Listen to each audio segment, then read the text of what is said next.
Good morning, Los Angeles, and welcome to the City Council meeting for Tuesday, March 20th, 2007. We are here in John Ferraro Council Chambers, room 340 of City Hall, where we invite members of the public to join us every Tuesday, Wednesday, and Friday for our open meetings here of the City Council. The first Friday of the month we meet in Van Nuys City Hall in our efforts to bring City Council closer to all Angelenos, but otherwise we are here in City Council. I commend to you the City Council ambassadors we have in the back who can help you navigate any of the ins and outs of the City Council. Feel free to ask them any questions you have.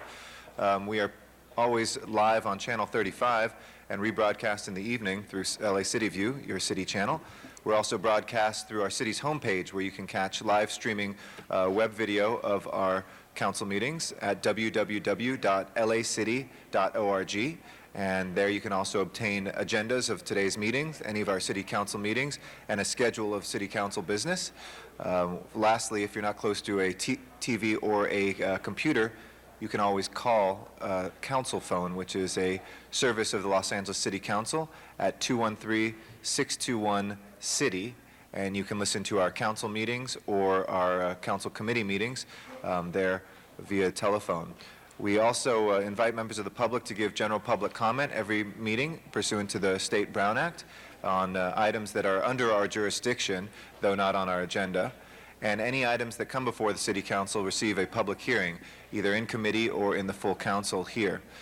So we invite members of the public as well to comment on items that are formally on our agenda that have not yet had a public hearing. We have 10 members present pursuant to council rules, so Madam Clerk, please call the roll. Cardenas, Gruel, Han, Weezer, Labange, Parks, Perry, Reyes, Rosendale, Smith, Weiss, Wesson, Zine, Garcetti. 10 members present and a quorum, Mr. President. All right, first order of business, I think we'd have a moment of inspiration that Mr. Rosendahl is going to present to us. So I'd like to recognize Councilmember Rosendahl for a moment of inspiration, and then we will do the pledge after that. Mr. Rosendahl, ready? Okay.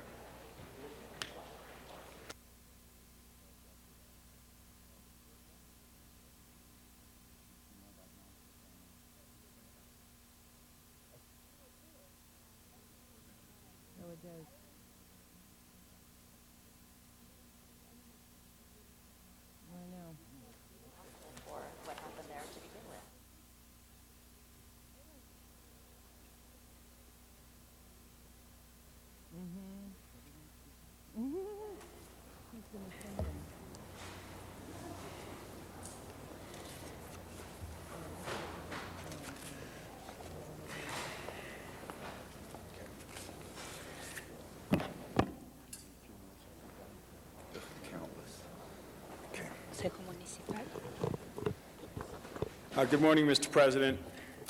Good morning, colleagues, members of the Los Angeles City Council, the greater Los Angeles area. Are we on Channel 35? Okay, let's get it going. Okay. This morning, we are commemorating the death of 29 Los Angeles citizens that have died in the war in Iraq. The war started 4 years ago today and continues as we stand here and sit here in this council chambers. 3 more Americans died this morning in Iraq, and 4 died last Friday in Iraq. The numbers continue to grow. Over 3,000 Americans have died, and over 650,000 Iraqians have died. On Sunday, I went to Arlington West, which is a cemetery creation in a symbolic sense near the Santa Monica Pier. This was my first public outcoming of the Iraqi war. I was first a journalist, and I kept my personal opinions to myself. And the day the war started, I had Dennis Kucinich on my show, who clearly pointed out that the war was based on lies. We now, as Americans and as the world know, there were no weapons of mass destruction. But we continue to put our young men and women in harm's way as I stand here today. In an inspirational sense, I would like to read the 29 names of the Americans from the city of Los Angeles that have passed on in the last 4 years. And they are Corporal Roberto Abad, Weapons Company Battalion Landing Team, 1st Battalion, 4th Marine Regiment, 11th Marine Expeditionary Unit, 1st Marine Forces. Died of injuries received from enemy action on August 6, 2004. Sergeant David J. Almazin, 1st Battalion, 36th Infantry Regiment, 1st Brigade Combat Team, 1st Armored Division, Van Nuys, California. Killed when a roadside bomb detonated near his Humvee during combat operations in Hit, Iraq on August 27, 2006. Sergeant Evan Ashcroft, Company A, 1st Battalion, 327th Infantry Regiment, 1st Brigade, 101st Airborne Division, West Hills, California. Killed when his vehicle was hit by a rocket-propelled grenade during an ambush of military convoys north of Havod in northern Iraq on July 24, 2003. Sergeant Carrillo, a 22-year-old, Combat Logistic Battalion 7, Marine Logistics Group, died while conducting combat operations in Anbar Province, Iraq on January 30, 2007. Lance Corporal Louis Figueroa, 3rd Battalion, 1st Marine Regiment, died as a result of enemy action in Anbar Province, Iraq on November 18, 2004. Staff Sergeant Juan Garcia Araya, Battery 5, 5th Battalion, 5th Air Defense Artillery Regiment, killed when his Bradley fighting vehicle was attacked by enemy forces using small arms fire in Iraq on April 30, 2005. Lance Corporal Benjamin Gonzalez, Company E, 2nd Battalion, 4th Marine Regiment, Los Angeles, California, killed when a car bomb exploded next to his Humvee on a highway in Radadad, Iraq on May 29, 2004. Corporal Jorge Gonzalez, 1st Battalion, 2nd Marine Regiment, Los Angeles, killed in action near Nazareth on March 23, 2003. Lance Corporal Salvador Guerrero, 21, 1st Battalion, 7th Marine Regiment, one of the 2 Marines who died of wounds received while conducting combat operations in Anbar Province on June 9, 2006. Lance Corporal Jose Gutierrez, 22 years old, killed in combat in southern Iraq on March 21, 2003. Petty Officer 3rd Class John House, who was from Simi Valley, died when his CH-53E Super Stallion helicopter, he was crashed near Aruba in western Iraq on January 26, 2005. Sergeant Edgar J. Lopez, who was a Weapons Company, 1st Battalion, 2nd Marine Regiment from Los Angeles, died due to hostile action in Bava Province, Iraq on August 28, 2004. Lance Corporal Victor R. Hu, 22, Company 1st, 3rd Battalion, 5th Marine from Los Angeles, died due to enemy action in Anbar Province, Iraq on November 13, 2004. Sergeant 1st Class John W. Marshall, Headquarter Company, 3rd Battalion. Marshall was killed with a rocket-propelled grenade, hit his Humvee. Private Francisco Martinez Flores, a 21-year-old, killed while his unit was conducting convoy operations in the vicinity of Euphrates River on March 25, 2003. Sergeant Trinidad Martinez Lewis, 22 years old, died in a vehicle accident in Iraq on November 28, 2004. Lance Corporal Anthony C. Mella, 20 years old, died while conducting combat operations in Anbar Province, Iraq on January 27, 2007. Staff Sergeant Eddie Mayweather, Company C, 588th Engineer Battalion, killed when a roadside bomb hit his vehicle in Iraq on November 23, 2003. Sergeant Milton Monaz, Jr., 21 years old, died when a roadside bomb detonated near his Bradley fighting vehicle in Baghdad on July 24, 2005. PFC Murray, 20 years old, killed when a suicide car bomber attacked his convoy vehicle in Fallujah, Iraq on the 23rd, 2005. Chief Warrant Officer Christopher Nasson, a 39-year-old who was killed in a vehicle accident that occurred between the northern Iraq cities of Mosul and Dikha on November 23rd, 2003.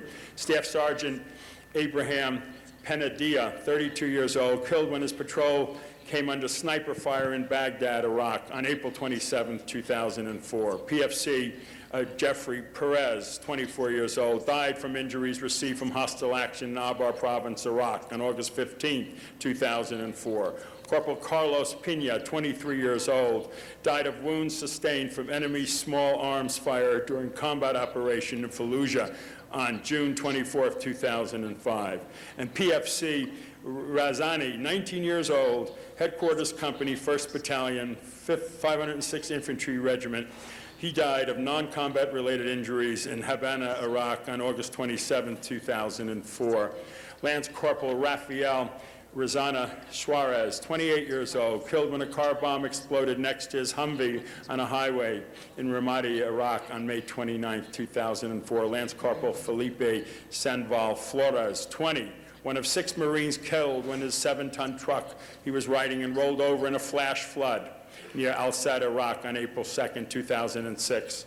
Lance Corporal Dion Whitley, 21 years old, Company A, 1st Battalion, 5th Marine Regiment, one of 5 Marines killed when his vehicle hit a roadside bomb during combat operations near Ramadi, Iraq on June 15, 2005.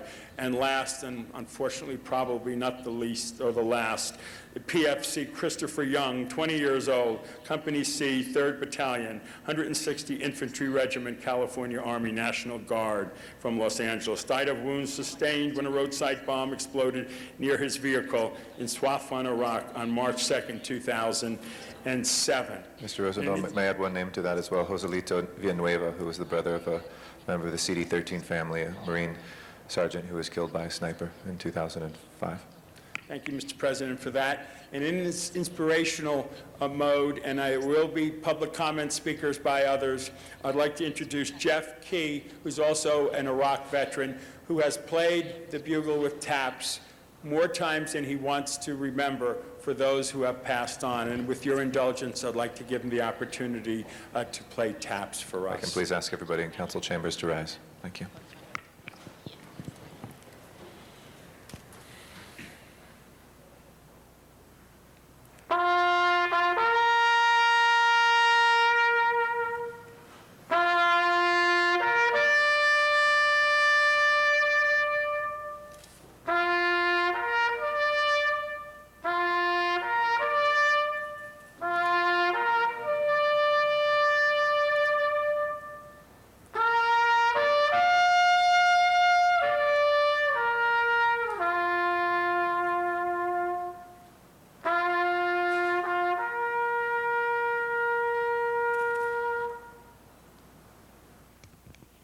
Would you please lead us in the Pledge of Allegiance, Mr. Rosendahl?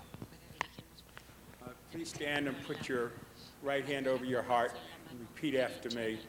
I pledge allegiance to the flag of the United States of America and to the republic for which it stands, one nation, under God, indivisible, with liberty and justice for all. Thank you very much. May God rest each of their souls. Madam Clerk, next order of business, please. Approval of the minutes. Mr. Zine moves and Mr. Weston seconds. There's no objection. Those will be approved. Next order of business. Commendatory resolutions for approval. Mr. Rosendahl moves and Mr. Cardenas seconds. There's no objection. Those will be approved as well. Mr. President, do you wish to take a public comment at this time? Yes, let's go to public comment, and then we'll run through the agenda. Actually, why don't we just run through the agenda real quick, and then we'll do public comment. First item on the agenda is an item notice for public hearing. It's a protest hearing relative to the Sylmar property BID, and council's action would be to open the hearing and hear any protest, close the hearing, and the ballot tabulation is on tomorrow's agenda. Okay. We'll go ahead and open that hearing and close the public hearing, and we'll continue that till tomorrow. Yes, Mr. President. Next item, please. Next item is item number 2, and that's also public hearing item. The recommendation for council action is to open the hearing and continue the hearing in order to April 10th. All right, we'll go ahead and open the hearing, continue to the 10th if there's no objection. So ordered. Next items? Items 3 and 4 are protest hearings relative to street vacations in Council Districts 11 and 13, and if there are no protests, the city engineer can be instructed to proceed with the vacations. Okay. Anybody wishing to call those special? If not, let's go ahead. I said, sorry, number 5, you said to continue? Well, We're that not would be yet just there. items 3 and 4, Okay. and then, Let's go ahead and open the roll on those then. Close the roll and tabulate the vote. 12 ayes. Those are approved. Next item? next item is item 5, and the applicant consents to a continuance to April 11th. Okay, if there's no objection to that continuation, we will continue that till the 11th of April, number 5. Next items, please. Items 6 and 7 are public hearing items, Public Works Committee reports relative to condemnations, acquisition of properties. And I Okay. believe there's a card on item 6. Okay, why don't we go ahead and call that special for card? And number 7, anybody wishing to call special? If not, let's go ahead and open the roll, close the roll, and tabulate the vote. 12 ayes. That is approved. Next items, please.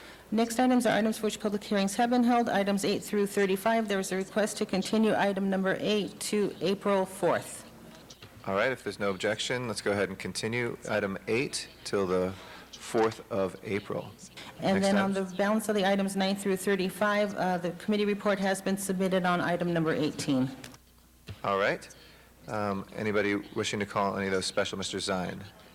9 special for Zine. Any other specials, colleagues? If not, with the committee report circulated on 18, do we have to move it? Yes, that can be Okay. moved by the chair of the committee. Okay, that is the, Mr. Cardenas, did you want to move that report? Oh, wait, I think we're going to, oh, yeah, that's right. That's not the big hearing. Did you want to move that report? The committee report's been circulated?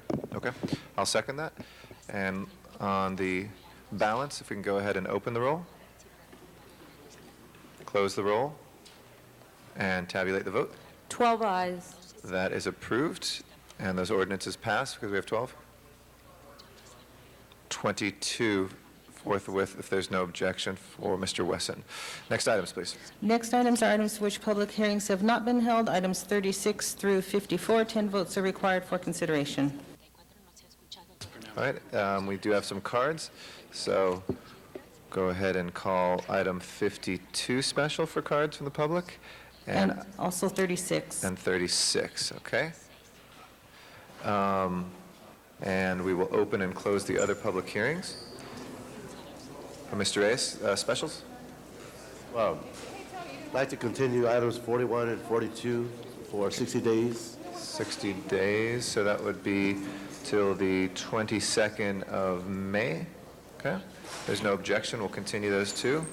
And Mr. Thank you. President, on items 37 and 40, those are both related items, and the Planning Department has notified that number 40 should be adopted before item 37. So if council wishes to call those special, so that can be taken in Okay, that let's order. call those two special so we can do those in the right order. Mr. Parks? I'd like to have 10, 24, 25 forthwith, and we have some documents for the record that would, Okay. If there's no objection, we'll make those forthwith. Other specials, colleagues, between 36 and 54? Other specials? Ms. Hahn, do you have a special? Okay. Always welcome to do so. Seeing none, go ahead and open the roll on the balance, close the roll, tabulate the vote. 13 ayes. Those are approved. Let's take up 40 next. If nobody wishes to call them special, go ahead and open the roll on 40. Close the roll and tabulate the vote.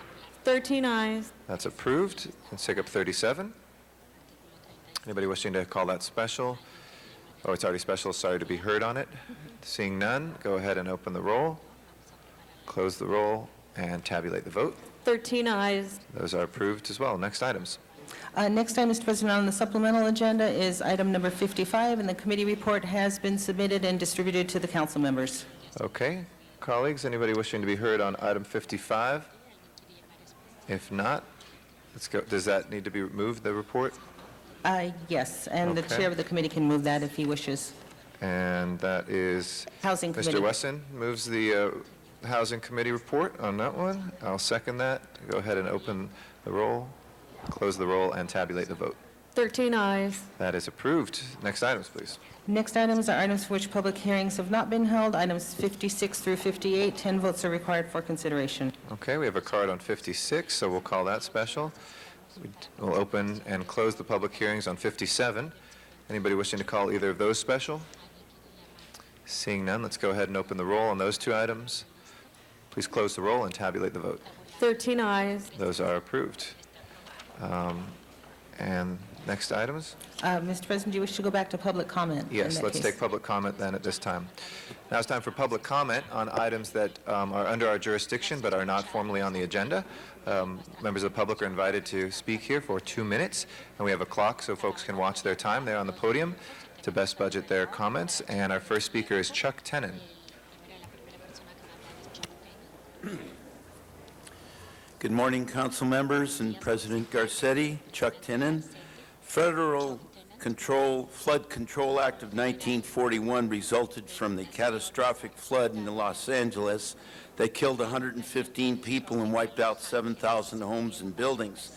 In the act, it says that all streets should be safe and have sufficient storm drain protection from access flooding. 2 people died on West Magnolia Boulevard in 1938 and houses floated away. This street that was built in 1927, rows of affordable apartment buildings will soon be demolished for high-density condos. The street has no storm drain. It's dangerous when it floods. It needs an EIR report. How do we get one if we meet this criteria? Ed Reyes, you want to beautify the LA river system. What about the $30 million allocated to this city to upgrade and build additional storm drains to make our streets safe in our communities, like our hazardous street in Valley Village in District 2 on Magnolia Boulevard? Do you fix first? Do you build first and fix later? Public opinion and public comment is critically important in this city's decision-making process in the early stages, because to build the alternatives to make better results in the end, when you speak in one voice, it's impossible not to hear. Working in concert between City Council, City Planning, Housing Commission, developers, tenants, and the public makes the priority become the priority of the agencies in getting results. Politics is the art of getting things done and making it happen.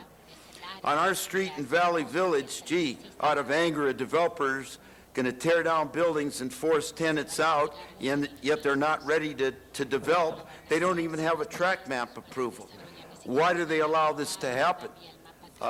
It's something that should be looked at, and thank you. Thank you, Mr. Tenon. Our next speaker is Zuma Dog, and then after that will be Chris Mattson. Yes, thank you. First of all, for everybody watching on CD7, it's nice to see former Assemblyman Richard Alarcon. He's here today. He'll be your council member for the next 2 years. Nice to see you. Now what I'd like to do is address council, because as you know, we need community outreach. We have a host of community problems, and I think we need a billboard campaign, TV campaign, radio to try to get a focused message out. Here's some things I'm concerned about. I'd like to say, if you could please, city council members, you are the gatekeepers of the community. You're the leaders of the community. The community looks to you toward leadership. Here's some things I'd be focusing on. First of all, it must be known to all the parents watching, a lot of people like to criticize government. They're not doing enough, you know, with the police and with the schools and things like that.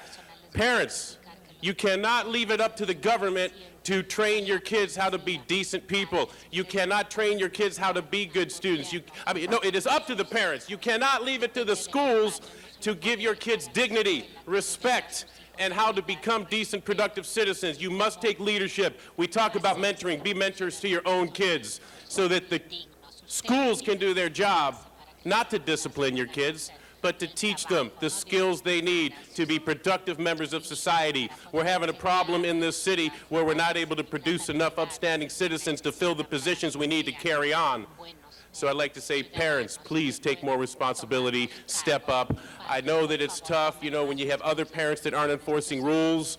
Parents need to get together and come up with standards. What are they willing to accept regarding language, times they can stay out, how much time, YouTube, MySpace, these are all things you're going to have to take responsibility, step in. You can't allow the schools to fix your kids. If you want to fix the schools, you have to fix the kids yourself. And right now, since I got a little extra time and nobody's paying too much attention, let's talk about Valley Village, y'all. You're building high-density projects, and there doesn't happen to be any infrastructure. The streets are too narrow. You're kicking people out. There's no sewage. This is the worst boondoggle in the city. Valley Village, put an end to it. Thank you very much, Mr. Dog. Chris Mattson is our next speaker. If I can ask folks to try and take their conversations outside or keep their voices down, please, for public comment. Thank you. Good morning. Good morning. I don't in the least mean to be disrespectful at all, but I am shocked. I don't even know if it's worth it that I give public comment because council members are not listening. Many are. My ma'am. name is Chris Please Mattson. continue. My husband worked for the LAFD for more than 30 years. One of our sons is on the job. A brother-in-law is a retired captain. We support the mayor's appointment of Douglas Berry as fire chief, and we support Chief Berry's decision to demote Andy Fox and reassign him out of the LAFD Operations Bureau effective April 1st. What we do not understand is why Andy Fox has been designated as the LAFD's litigation risk manager, a new position mandated in January by the mayor to reduce the number of lawsuits filed against the city and reduce payouts of taxpayers' funds to compensate claimants, Councilman Parks. Many of the lawsuits you are facing, in addition to the Tenny Pierce case, suggest that since his appointment to deputy chief in 2004, Andy Fox did not do his job of ensuring that city standards and best practices were implemented and followed. Instead of solving problems, Fox created problems and made existing problems worse.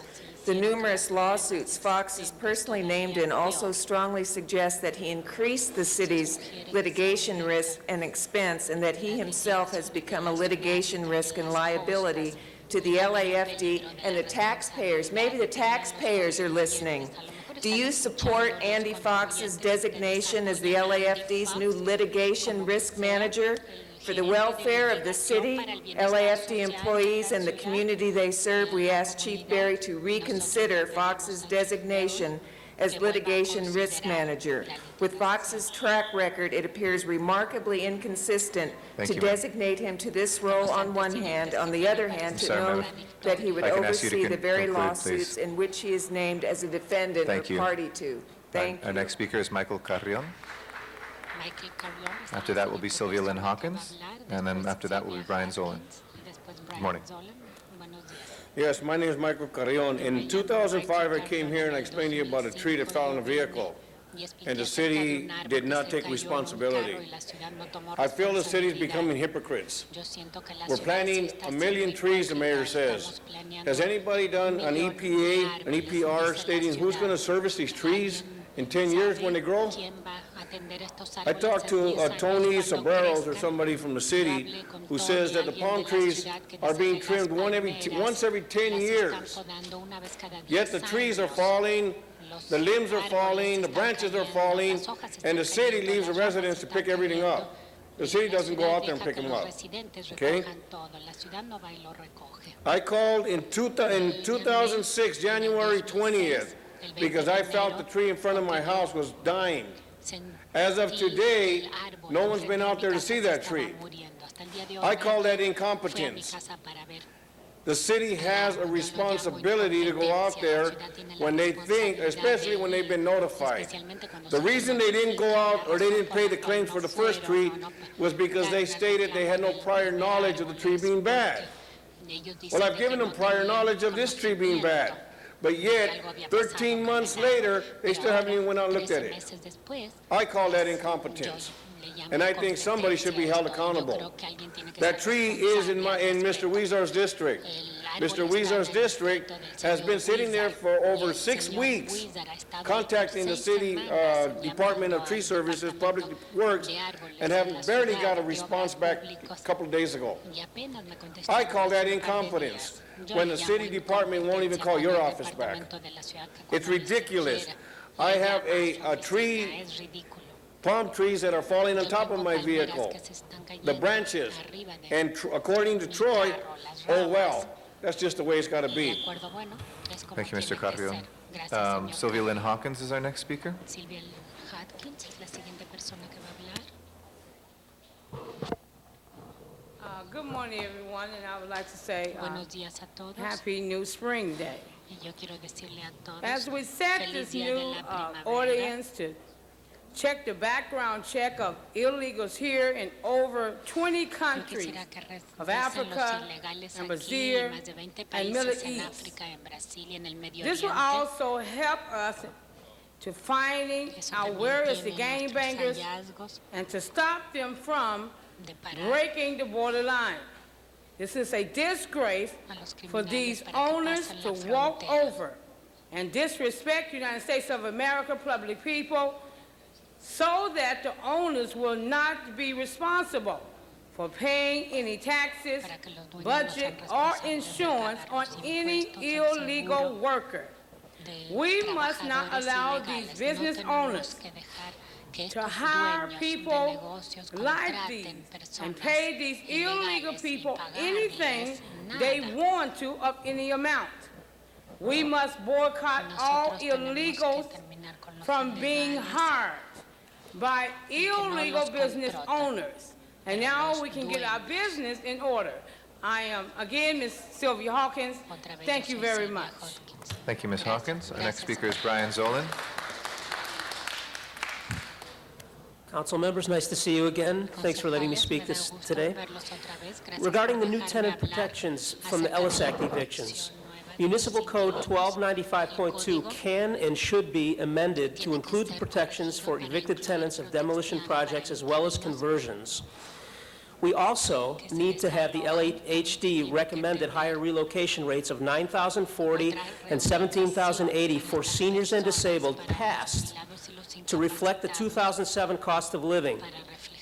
These adjusted increases also need to be recorded prior to the tract map so they can stay with the property in case of a change of ownership. Mr. Garcetti, please let me refer quickly to this one item that was on the, development that was on the item. On West Hubbard Street, there are 34 market rate units and only 3 low-income set-asides. I would just like to ask the development community, just where did the other 50 or more people go if only 3 units in that project are set aside as low income? Thank you very much for your comment. Don Gagan is next. Okay. Mr. Rosenthal, you want to bring them up?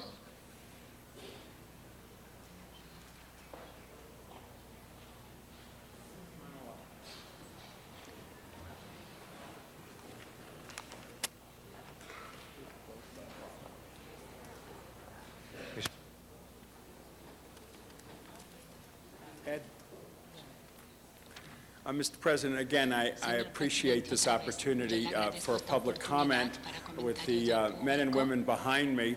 I've asked my colleague Ed Reyes to translate into English the first person to speak, who is the father of a young man that has died in Iraq.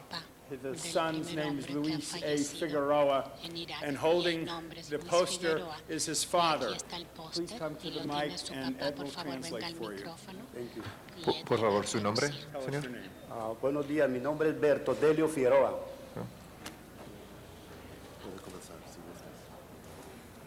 Le doy muchas gracias a ustedes por la oportunidad de expresarme. He wants to give thanks to everyone for allowing him to express himself. Lo que yo voy a hablar viene de mi corazón. What he's going to speak to comes from his heart. Gracias y disculpe si los ofendo. He says thank you, but please he wants to apologize if he offends you. Mi primer mensaje es de mi señora que no está aquí. Mi primer mensaje es de mi His señora first que no está aquí. thought is about his wife who's not with him. Ella me pregunta qué significa estas manifestaciones, Estas manifestaciones. qué se puede obtener de esta reunión aquí con ustedes. She asked, what is the purpose of these protests, and what do you achieve from coming to this meeting? Si mi hijo ya está muerto, Si mi hijo If ya my está son is muerto, already dead, ustedes no lo van a regresar en vida. ustedes no lo you van a will regresar not en vida. return him to life. Pero yo le digo a ella, Pero yo le digo a ella, But he responds to her, esto lo vamos a hacer por los que están esto lo vamos allá a hacer por y los los que están allá que van a mandar a Irak y los que ahorita. van a he mandar says the a reason why it's important is for those who are there now in Iraq and for those who are going to be sent to Iraq in the future. El propósito de nuestra familia es que los muchachos jóvenes como mi hijo Luis Alberto Figueroa no vayan a la guerra, no vayan no a la tienen guerra, por qué ir. no tienen por qué ir. The purpose of the family is to allow everyone to know that these soldiers do not have to be going to this war. It's not necessary. No es necesario. ¿Por qué? Porque no es necesario porque no estamos ganando nada. It's not necessary because we are not winning anything.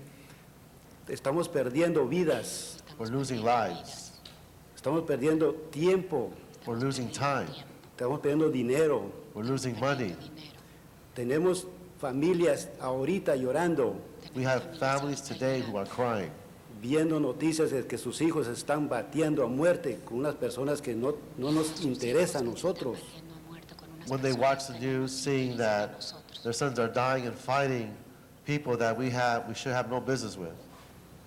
Por eso es que estoy aquí para que ustedes, como comité, por favor, hagan algo por las personas que están a punto de irse para Irak. That's why he's here, to speak to you as a council so that you can do something so that we can stop those who are about to go to Iraq.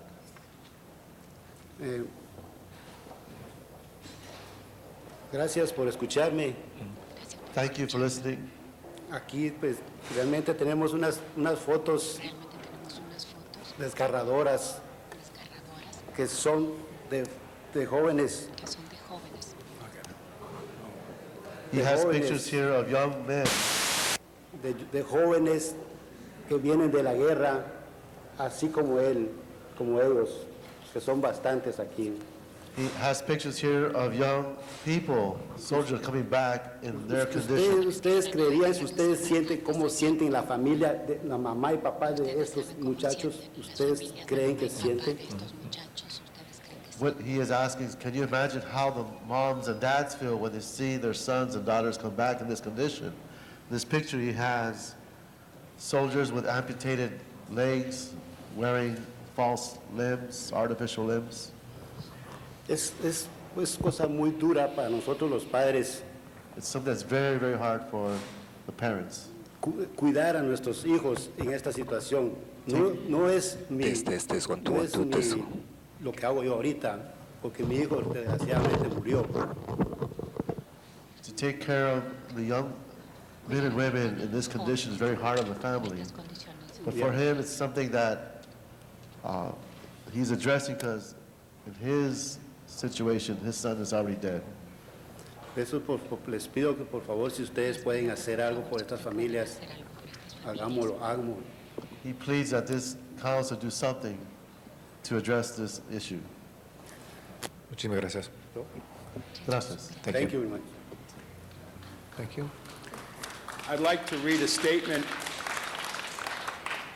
from Susan House, yo quiero leer whose son, John D. House, was a corpsman in the Navy assigned to the Marines and was involved in an Operation Phantom Fury in November of 2004. Ms. House gave me this this morning, and she says, "My son was in a non-deployable deployable position in Hawaii when he was sent September 8, 2004, to be attached to the 3rd Marines who were already over there. His wife was 5 months pregnant at the time. Their son, my only grandchild, was born on Christmas Eve, December 24, 2004, while John was in Fallujah. John was killed on January 26, 2005, on his way to his last mission at the Syrian border for the elections. He was killed with 31 of his Marines, as he fondly referred to them. The tragedy has rocked my family so deeply at times. The grief is so overwhelming, I can barely breathe. My daughter-in-law, John's wife, Melanie, and my grandson, James Cash House, are the only reasons I am still here today. John spoke to me about the total destruction our forces caused in Fallujah. He experienced horrors that would have scarred him for life had he returned alive. This is from Susan L. House, a Gold Star mother. We have others who would like to make a few comments. Please come up, introduce yourself, and make a couple of comments. Hello, my name is Marisela Guzman, and I served in the U.S. Navy from 1988 to 2002, June of 2002. September 11 happened on my watch, basically. And one of the reasons I'm standing here is as a veteran who's gone through the VA process. It took me basically about a year after I got out when I filed the claim. It took them about a year to actually get to get see a doctor in the VA for my back. I got 10%, and at the same time I applied for depression, but I couldn't prove that I was depressed in the service. A year later, I tried to kill myself. I asked for help through the VA. Now, a couple years later, I finally have the strength to come out and say, look, you know, I was sexually assaulted in the service. And it's going to take me another year. I filed my paperwork about a month ago. It's going to take them another year for it to go through, for them to say, yes, this is what happened to you. The problem is that, yes, we're having dead soldiers who are coming back, but what about the living ones who are coming back and do not have the veterans' benefits to go to? When they have to wait months, constantly months. Very fortunate for us in LA, we have one of the best VA hospitals in the country, but what about the other soldiers in the middle of the United States who cannot provide that service? I have to wait a year now.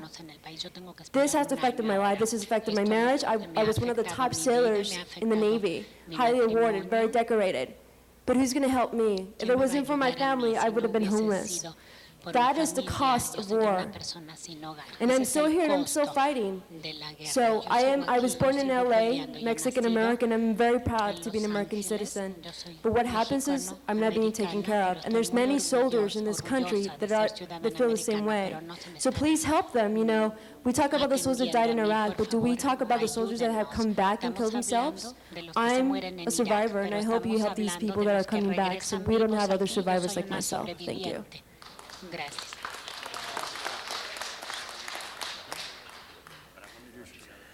Hi, my name is Don Gagan, and I'm a member of Veterans for Peace. I've been working with the organization now for the past 3 years. However, my background goes back a lot further than that. I'm a Korean War veteran, and although I know I look real well for the first person that's come back from the Korean War, I have had to endure some things because my son is disabled, and I want you to listen to this. What happens to the people that come back is that they spent the next 50 years of their life, if it should be that long, trying to access what the country has for itself, whether it would be trying to get on an elevator, whether it would be trying to get transportation to and from someplace, whether it's just a simple thing like going to the movie and not having the access. So constantly these veterans, and those both male and female who come back, have to spend the rest of their lives, unlike yourself and unlike myself, constantly trying to work the system. And the system constantly works against it. So you have to think hard. When you send people away, they do come back. Some of them, unfortunately, do not. But the ones that do, you're going to have to put an awful lot of resources into their ability to be a whole person in our society. So I want you to think deep about that, and I want you to think about what we think about when we are at the beach in Santa Monica there every Sunday as Veterans of Peace, setting up the memorial to honor those that have given their lives in Iraq. Our message is simple. We want the boys home, and we want them home now. Thank you.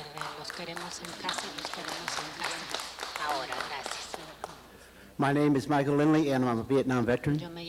One of the things that we do at the memorial is we put out coffins showing the count of the previous week and how many died. So the Saturday we had to put out 20. We woke up to 8 more, and this is wrong. We need you to support us. We need you to come out to the memorial. We want you to come and visit the memorial. Come and see what it looks like. See what we're doing out there. And one other thing I want to say is that there are too many going through the front door of our VA systems. And what happens? They have to push them out the back door. And we're having problems with the VA systems. So we need to focus hard, and we need to work with our veterans and help them out, because they're the most important resource we have in this country. And I'm a proud American. Thank you. Hello, good morning. I'm Jeff Key. I'm an Iraq War veteran. Thanks to the council and to you, Mr. President, and especially to Councilman Zine and Smith. As I see those blue stars on the front of their lecterns, 0.5% of Americans have skin in the game, and I understand what that means personally, because I have a lot of brothers and sisters that are still over there. You know, I have a short minute, and I'm not going to stand here and try to tell you the war is bad. What I will say, and I'm very serious about this, is that I want to put myself at your disposal so that, you know, if at the individual level, it's still important for us that if as individuals we can do what's right by our kids who are still over there, by our nation, by the Iraqis, certainly at the level of city council we can. And I want to talk to you about what's best. You know, 4 years ago I was going into Iraq, and I was thinking about my nation, I was thinking about my family back home in Alabama, but I was thinking about my city of Los Angeles, which has been my home now for almost 10 years, and I can't believe how proud I am to be a citizen of this city. I love when people bash LA because it gives me a great opportunity. I hadn't then and I haven't now forgotten that those planes were headed here on September 11th. And as Manhattan was hit as a symbol of the financial center of the United States of America outside this country, and I've seen a bit of the world now, we're also thought of because of Hollywood, and that's my home. We're a target for terrorism, and each day of the continued occupation is a recruiting tool for terrorists. It was 8 years between the World Trade Center attacks, and there are missing nuclear warheads on planet Earth. That's a frightening prospect. I want to do right by the troops who are over there. The cost of the war in dollars exceeds $400 billion now. If you take it down to the city level of Los Angeles, that's $4.3 million. What would you guys do with $4.3 million this morning? Of those inner city kids that are recruited through Money for School, that represents 212 college scholarships, public university. Thank you very much. Appreciate it. Good morning. My name is Frank Doral. I'm a member of Veterans for Peace. I was in the U.S. Air Force. I want to thank Councilman Rosendahl for inviting us here today. I'm one of the founders of the Arlington West Memorial in Santa Monica, and I agree with Jeff. We'd like you all to come down and see what it is, the cost of war. Over 3,000 Americans have died in the war. The estimates are over 600,000 Iraqi people have died in this war, which is an illegal and immoral war. Bill passed out the video. I hope you get a chance to look at it. It's called Arlington West. It's all about what we do down there. It's testimonies of young soldiers who have been there. It's testimonies of parents who've lost their sons in Iraq. It's very moving. It's being shown in high schools all over Los Angeles to assemblies. We also passed out, Bill, the book I published called Addicted to War, Why the U.S. Can't Get Militarism. I just want to tell you here, it's been adopted by the San Francisco School District as a supplemental reader for history teachers, grade 10 through 12. It's a history of U.S. wars. We would like to have peace in the world, and we need the American people to wake up and realize it's only going to happen if we make it happen. Thank you very much.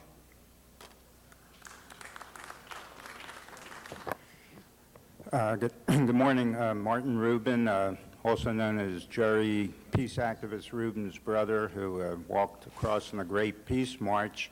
I want to thank Councilman Rosendahl for bringing this to the Los Angeles City Council, and the City Council for allowing this memorial, for holding this memorial. to the fallen and casualties of the Iraqi war. Arlington West, that I've gone to 3 years just to see what they do there as the number of crosses increases. I urge you all to go down there on a Sunday to get the effect of this great memorial at the beach. I'll just close with a song from some time ago. I don't remember who did it, but I'm sure you all remember. War, what is it good for? Absolutely nothing. Thank you.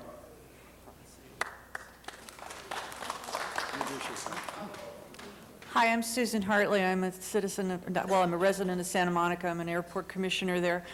I've been working on Arlington West for 3 years now. I'm not a veteran, but I'm a member of Veterans for Peace. It's a terrific organization. Come down to the beach, check out the crosses. It's to honor the fallen and to also show the true costs of war. And when you see all those crosses and you know that all of those are kids that had so much to offer this country, and they're fallen for what? Thank you. In concluding, Mr. President, my colleague Greg Smith just grabbed a quote from Benjamin Franklin that says, "There was never a good war or a bad peace."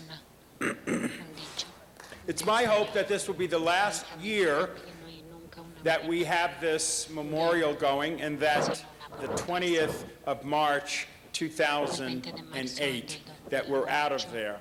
But in the meantime, we should all pray for those who have put themselves in harm's way, and pray that those that are over there now come home safely. Thank you, Mr. President, for letting us do this. Thank you very much, Mr. Rosendahl.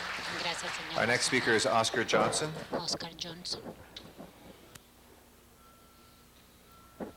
After Mr. Johnson will be Greg Fuentes, and then we'll go out to Van Nuys for Sharon Brewer.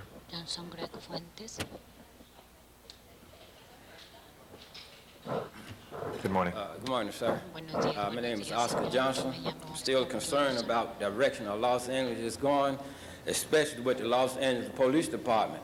They seem to be a very unruly, outlying cast of people. And I read in the paper the other day about the chief of police going to some meetings, you know, with African-American people, saying his interest in the city with the African-American people. And there are still 80% unsolved murders in the city of Los Angeles. But I think that chief of police should be removed. And the mayor of Los Angeles, he don't care about the citizens. There are people getting killed every day in Los Angeles, and nothing been did about it. Homeless people. And our youngsters is going astray. They have no education. They have no jobs. And yet it's still, Congress gets millions of dollars every year to help the youngsters, but they don't receive any of the money. And with this gang violence thing, we should stiffen the death penalty for gang violence. I have a friend, his son got killed in a gang violence. He was an innocent bystander. And we have failed our Constitution. We have failed our Constitution in our Bill of Rights. We have added too much government into what we are supposed to be about. And I have seen where we got to call in expert something from the community to come into a case. He's not no witness. He shouldn't be inside no courtroom to say what I've been an expert in for 20 years. I know how this person think. I know how this person don't think. With that situation, we have let innocent people go free, and we have convicted guilty. We have convicted innocent people, and we have let guilty people go free. And there's a number of other things what I want to speak about at our city of Los Angeles down on Broad and 7th Street, Broadway and 7th Street, at that Burger King and that the pizza place and the KFC place. You have accommodation for 150 people to sit in, but you have no restroom for the people to use, and that's against the health department. Okay. Our next speaker is Greg Fuentes. Thank you very much. I'm sorry, sir. The 2 minutes is up, but thank you. Mr. Fuentes is our next speaker. Thank you, Mr. Johnson.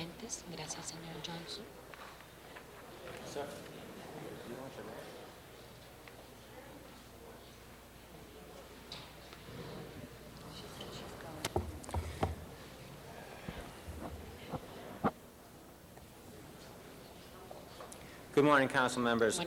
I have shared with this council on several occasions my concerns regarding the Information Technology Agency's gross incompetence in the area of cable TV regulation and multi-channel video regulation. One of those areas, for example, would be the cable television franchise renewals that never got done in the city of Los Angeles, despite the city spending hundreds of thousands of dollars on consultants and thousands of hours of man and woman staff time on the matter.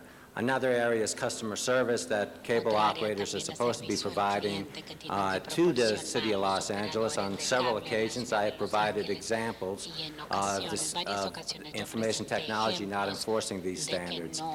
A third area would be just incorrect information that's given to the city by the Information Technology Agency in the area of cable TV and video franchising, video regulation. A fourth area would be that involving wasting city money by entering into contracts with outside consultants for work that highly paid telecommunications regulatory officers should be doing. Now, finally, one area that I've mentioned on more than one occasion is ITA's violations of California's Public Records Act. One would think that after I brought this to this council's attention on several occasions, that ITA would correct its behavior in this area. Unfortunately, that is not the case. So I will attend today's ITGS meeting, and perhaps at this ITGS meeting, Mr. Simmons, the interim general manager of ITA, can provide an explanation as to why ITA repeatedly violates California's Public Records Act. If he can't do it at this meeting, I hope he does it soon thereafter. Thank you very much. Thank you, Mr. Fuentes. Our next speaker is Sharon Brewer out in the San Fernando Valley, and then Donna Perman. Hi, my name is Sharon Brewer. March 20th, 2007. Update, April 1st, 2007, Persian New Year event, Lake Balboa. Event is only 11 days away. Sunday, March 18th, 2 signs, Woodley entrance, 1 sign, Balboa entrance in English. Nowruz, April 1st, 2007. Friday, March 16th, I heard from CD6 at City Council, hours 9 a.m. All day. That's all I know for a major event that could have 20,000 people attending. Why are Recreation and Parks and CD6 not letting the general public, and especially the community directly impacted by this event, the park users, know how this event will impact them? Why have the facts about the Persian New Year event, April 1st, 2007, been kept behind closed doors? As I have said before, the Persian New Year event is discriminating against the non-Farsi speaking public by not providing all information about this event in at least English. Recreation and Parks and CD6 are also guilty of discriminating against the non-Farsi speaking public, by refusing to provide information about the Persian New Year event. Last year, April 2006, this promoter was allowed by Recreation and Parks and CD6 to close part of Lake Balboa to the public unless they paid this promoter $5 a person to use a public park. Do the math, 20,000 people at $5 a person, possible $100,000. This possible gate fee goes directly to the promoter. How long are Recreation and Parks and CD6 going to keep the details about the Persian New Year event, April 1st, 2007, 11 days away, a secret from the public? Again, this is the 4th year for this event, so I don't understand why there's a problem in getting the information out. Every year I've had to try and find out what's going on with the park, and my worst thought is that they're going to close it completely to the public. Thank you. Thank you. Our next speaker is Donna Perman in Van Nuys. Marion Fogler will speak after me, right? Yep, she's next. Okay. Mr. Garcetti and the City Council, why do you make it so difficult for the disabled people to come to the City Council? There's almost no parking for the disabled to use in Van Nuys, and the lift doesn't work half the time. The big clincher is making it so the people can't drink water at the city, yet the City Council can eat and drink. If it's a rule for the public, it's a rule for you, it should be, rule for the public, it should be the rule for everyone, plus the City Council. There are some disabilities where people have to sip water constantly. They can't keep on walking over to the drinking fountain to drink water. What about people who have bad feet neuropathy? People, please make exceptions for the disabled. Mr. Garcetti, you're so handsome, you should be fair. And also, please keep the San Fernando Valley small. We don't want big development out here. We don't need condominiums, we need single-family homes. The traffic is terrible. Oh, by the way, hi, Zubadog. And there's a traffic, it's terrible on Wilshire Boulevard. It's, last thing is managers shouldn't have no right to displace people on Section 8. I'm not sure if that's city business on the last one.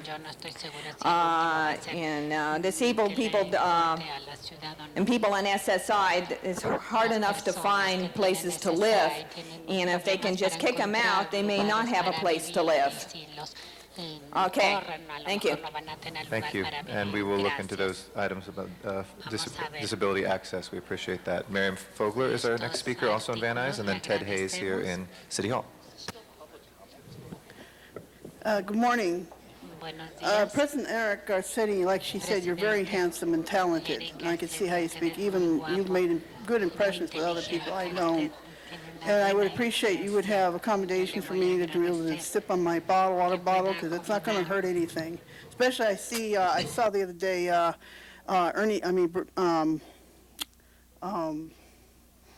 one of the council people drinking Coke. I can't remember his name. Anyway, I'm disabled, and I was going to be a police officer over 20 years ago. And you know, my dedication is to make sure that everything is working efficiently and running good. And I really like to participate with you guys. I'd like to be fair with everybody, because I know it's a government of the people, for the people, by the people. And you know, I just want to have fairness, okay, and be treated with kindness here. Because it takes a lot of me to come down here, and it's hard enough that I try to get over here, and I can't find parking. It's very hard for me, you know, and I really need this accommodations. Okay, the eating and the drinking shouldn't be a problem. And, you know, I don't want to have our gridlock, like which Laura Chick said in the paper, the auditor. I just really don't want to see that happen to our city, that we can't move anywhere. So please think about it, because you have kids too. I'm sure all the council people here, Janice Hahn, you have a child, turned 3 the other day. Think about her future here in the city of LA and in Los Angeles County. What kind of a life there's going to be. Just think about what development you're bringing in and how you're using redevelopment to take away essential services from our city that we need for our police and fire. You know, I'm so proud of our people who are going over war, because they're protecting us from beheaders, people who want to murder us. Thank you very much. You know, so that's why I really am glad that guy spoke. I just wish it would have been on different timing. Thank you. Not on public comment. Okay. Ted Hayes is our next speaker, and then after that will be David Urkello. Mr. Hayes. Good morning, Mr. President, ladies and gentlemen of LA City Council. My name is Ted Hayes, homeless activist, civil rights and constitutional activist. This Sunday, March 25th, my organization, the Crispus Attucks Brigade, is going to lead a coalition of organizations called March 25th Coalition 2, and a march down Broadway to the South Lawn of LA City Hall. The name of this march is the March for Civil Rights. Civil rights. Because last year we saw in our streets hundreds of thousands of citizens from foreign countries illegally within our country, marching, making demands, saying horrible things about American people, rejecting our government laws, and having the audacity to wave their foreign flags in our faces. This was an act of insurrection. And then we had the mayor of Los Angeles stand up and tell these people that they were right to be doing what they were doing, and the U.S. federal government was not. Those are words of insurrection, same thing that caused the Civil War 100-some years ago. We are here, we will be marching to denounce the hijacking of the civil rights legacy of African-American black peoples, the 14th Amendment in particularly, where we're saying something that we endearingly call anchor babies. hundreds of thousands of millions of people who are not citizens of this country claiming citizenship through the 14th Amendment, which was meant for West African black chattel slaves and their children and no one else. I cannot get my homeless people, black folks, raise your flags, brothers, the American flag. This is the United States of America, and always will be until God changes that. I cannot get these folks massively off the streets of Los Angeles. You know, 80 to 85% of all the homeless in downtown LA are black men, yet we're only 11% of LA's population. I can't get my people off these streets as long as this city council, the sanctuary city, this government is spending money, time, and resources helping another country. If I can ask you to conclude, please. Thank And that's you, what Mr. our Hayes. march will be about. Thank you. September 25th. And I invite you as city council, I'm sorry, next March speaker 25th. is David Riccello. Excuse me, sir, we have to try to be as fair as possible with the time. David Riccello is our next speaker just behind you. Thank you. Appreciate it. Absolutely. 2 minutes per person. We do this in a very fair way. And then Candido Maris will be next after that.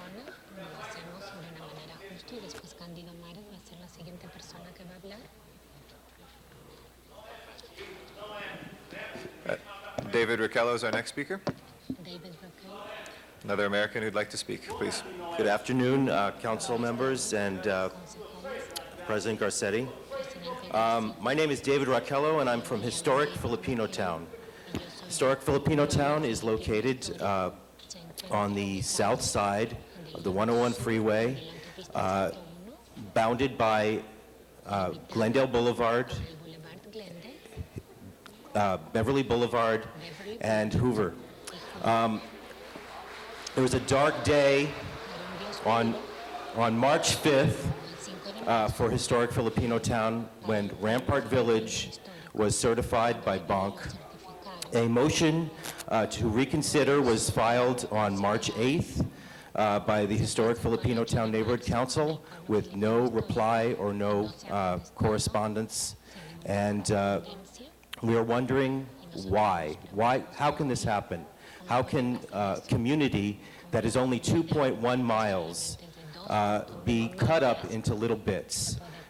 As many of you know, that in 2002, historic Filipino Town was designated by a mandate by this chamber, and now historic Filipino Town, 1/3 of it has gone to another neighborhood council. This neighborhood council has no borders or no separations. All we wanted ever was to have our day in front of a final decision-making body, and we have not been able to get that. On March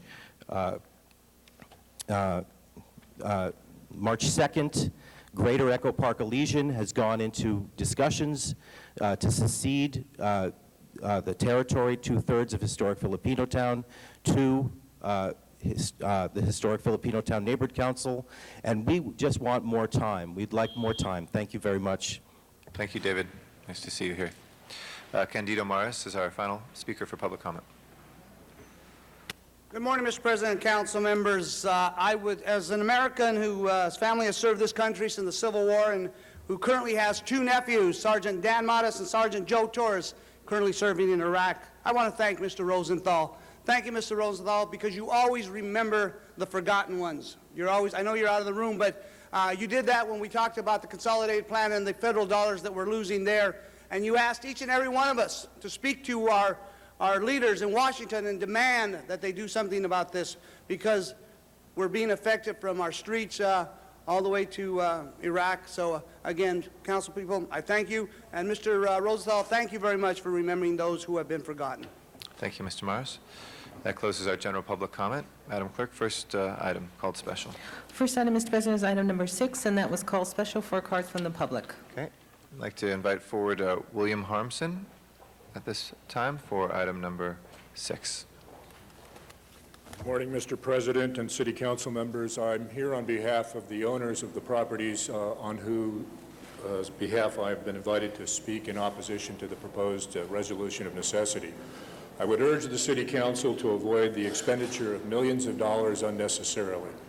There has been no evaluation performed by the city of maintaining the motor transport division at the current location at the corner of First and John Aiso Streets, which would provide the necessary parking and other facilities for the new police headquarters facility, and avoid the expenditure of millions of dollars unnecessarily by the city to condemn properties, both those of my clients and those adjoining my clients' properties in an area the city has already designated for residential development. There is absolutely no benefit to the public, and this proposed condemnation will result in the greatest private harm, not the least private harm. It will dislocate and probably bring about the demise of a business that's operated in this city for many, many years, provided employment to many, many citizens. There is also no public use for a portion of this proposed condemnation. It is not for the motor transport division. I also would suggest to the City Council that no one from the city has fulfilled the pre-condemnation requirements under the government code to make an offer of fair compensation to these people by simply evaluating two parcels used as one as if they were separate, which greatly reduces the value of the total. In short, I submit to you that there is no public necessity and no public use for this proposed condemnation, and I urge the City Council to vote no on this resolution. Thank you very much, sir. I'd like to recognize Councilwoman Jan Perry to speak at this time. Thank you very much, Mr. President. Is Sam Tanaka, if he can come to the middle table, I just wanted him to review the issue of the parcel with the gallery and the small food stand. And the efforts that the city has made not only to incorporate the participation and input from the neighborhood, because there is some sentiment and desire to try and save the gallery building in particular.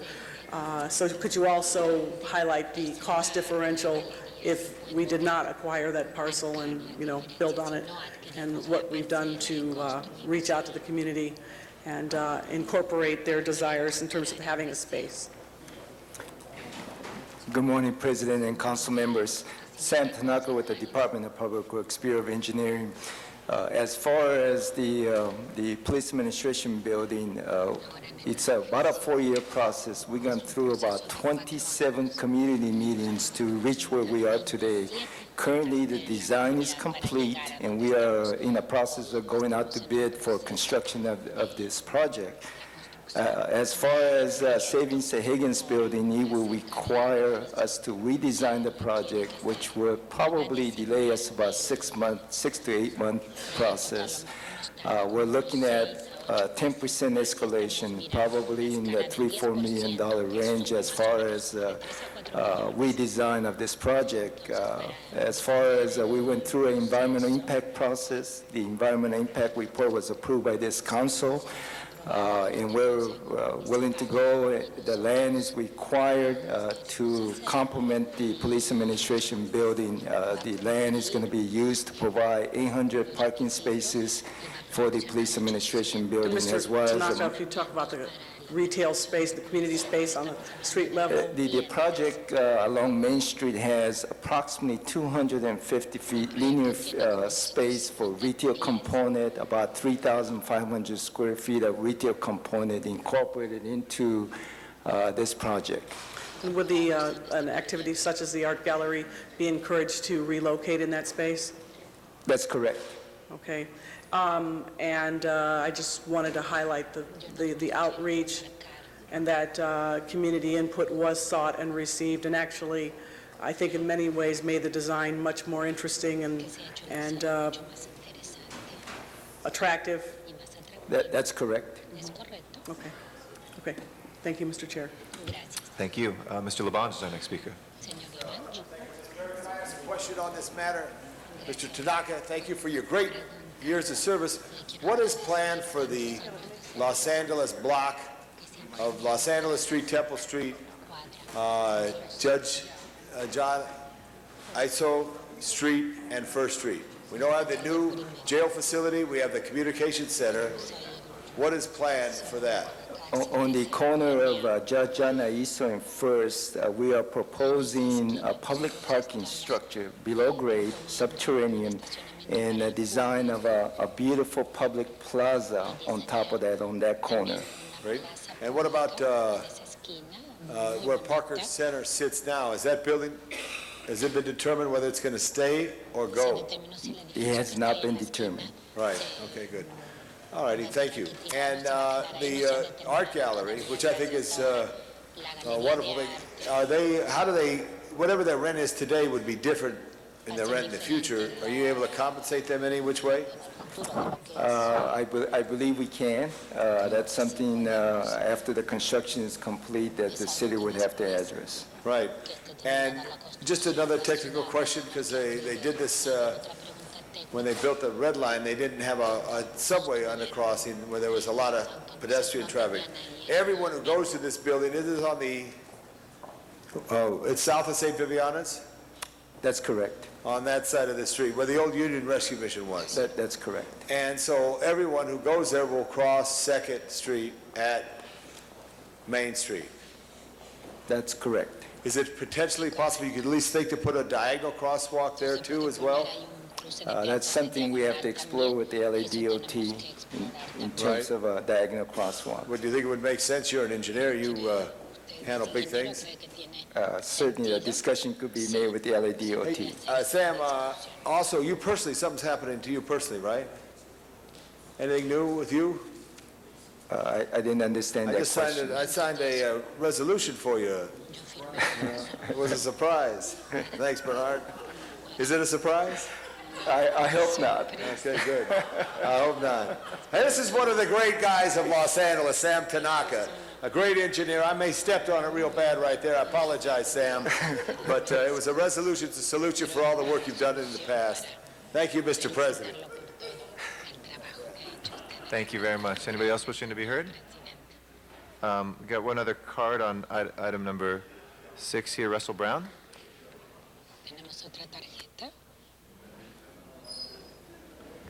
Good morning. My name is Russell Brown. I'm president of Downtown LA Neighborhood Council. We passed a motion a couple of years ago in opposition to the site of the parking garage, but I do want to echo what Janice said. This has probably been one of the most contentious issues of downtown, and although we didn't feel that this site was an appropriate site for the parking facility, we understand the complexities of all of this and why this site was chosen. Jan is correct. There's been very, very extensive outreach with the community.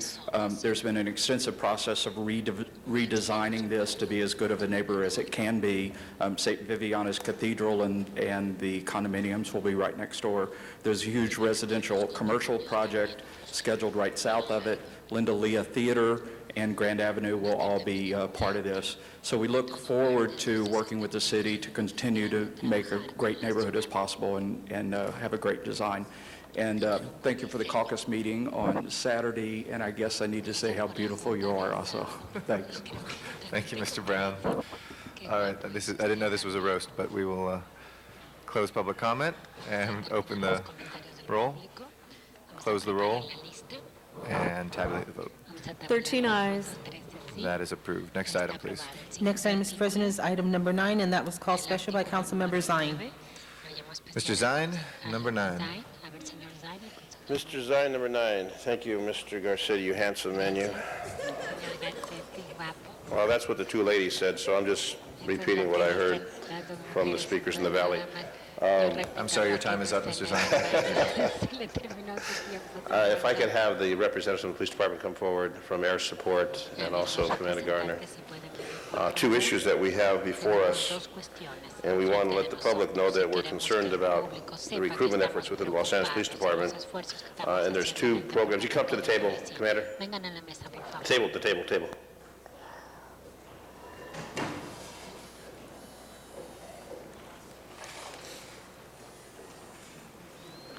So what we want to discuss, number one,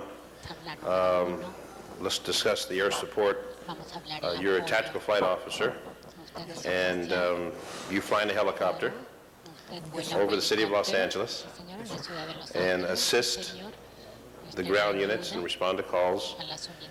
And there's an issue about additional compensation for the job you do. And some people may have a perception that you're on a sightseeing tour of Los Angeles in the helicopter. And if you can just explain the tactical flight officer operations and what you do as a tactical flight officer compared to what the observers did many years ago when air operations had one helicopter, and now we have the fleet of helicopters. And then we'll talk to Commander Garner about what we can do to help the recruitment efforts within the police department. Yes, sir. Since the position of observer became a permanent assignment back in 1974, there's been a constant evolution with new technology in airborne law enforcement and also technical systems that we use on the aircraft today. And since 1974 to 1995, the only change that took place is the name of the position changed in 1995 to Tactical Flight Officer. The 28 of us that are Tactical Flight Officers assigned Air Support Division are involved in approximately 46,000 radio calls a year. It's safe to say that anytime something big or something significant is happening in the city related to law enforcement, we're there and we're very heavily involved. And the city's put out a great commitment to airborne law enforcement in its investment in 16 airframes, and that's also at great expense. And you've taken the opportunity with the CAO's office to finally understand our position. We sincerely appreciate that, and we believe that you've assigned appropriate pay with this resolution to fairly compensate so that we can retain and recruit the best officers for that position. And what about the washout rate for tactical flight officers? We start out with a list of usually around 60 officers. We screen down to who we feel are the best qualified for the position, and you have to have at least 5 years recent patrol experience even to apply. And from that, we weed that down to a list of about 15 outstanding candidates who have the most outstanding credentials and experience level. And from that 15, we usually wash out about 70%. So we'll take about 3 or 4 people out of that 15 from the original 60 list. So it's quite a challenging assignment. We do have a very high washout rate because we can only take the best because of how important the position is. And you fly rain or shine? Yes, hot sir. or cold? 365 days a year, sir, yes. And the operations, in addition to the tactical flight operations, there's other special operations that Air Support's involved in? Yes, sir. Our primary role is in supporting the 9,200 patrol officers that we have in the city, and that's called ASTRO, or Air Support to Regular Operations, or our patrol function. Beyond that, we also have a surveillance mission where we support our variety of surveillance officers throughout the city. So the focus of the air operations has changed from the 70s to where we are now, 2007? Yes, very significantly, both in the responsibility of the tactical flight officers, how involved they are, their decision-making, and also the advanced systems and technologies that they're using today that weren't available then.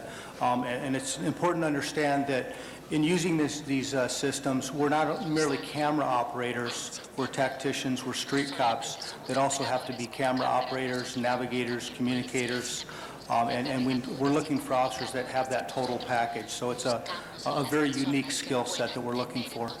And then if we can keep people in the tactical flight officer seat, then we won't have that continuing turnover where people move up to pilot and then we're always trying to fill that void. This will stabilize the tactical flight officer position?